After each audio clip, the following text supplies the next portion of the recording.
Assalamualaikum warahmatullahi wabarakatuh. Alhamdulillah, jumpa lagi dengan Bu Ruli.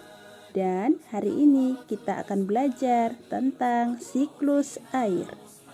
Sahabat Bu Ruli, tahukah kalian bahwa planet bumi yang kita tempati ini sekitar 71% digenangi oleh air?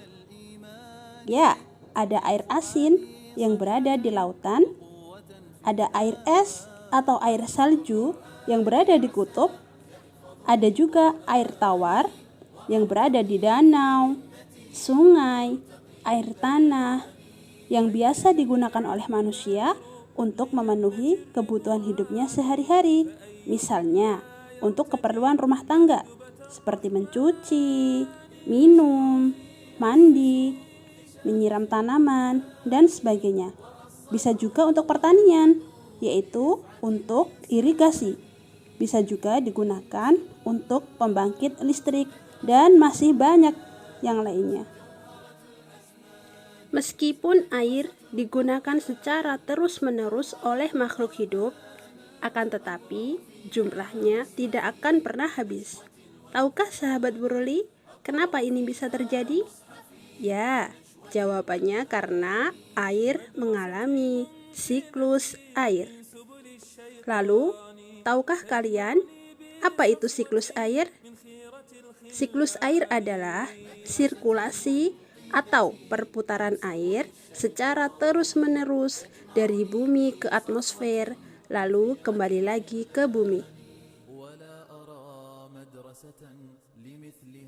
Secara garis besar, siklus air mengalami 3 tahapan: penguapan, pembentukan awan, dan terjadinya hujan.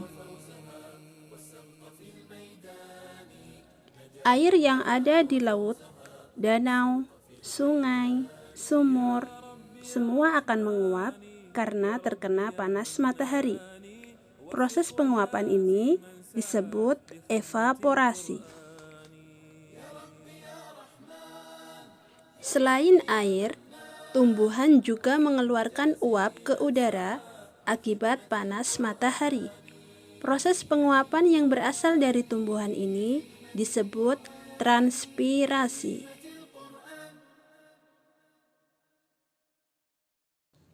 Uap air di permukaan bumi akan naik ke udara dan membentuk awan. Kumpulan uap air tersebut akan mengalami pengembunan dan membentuk titik-titik air. Proses ini disebut kondensasi. Lalu, angin akan membawa awan ke daratan dan dataran tinggi. Selanjutnya, titik-titik air di awan akan turun menjadi hujan. Proses ini disebut presipitasi. Lalu, air akan mengalir ke dataran rendah dan menciptakan siklus yang berlangsung terus-menerus.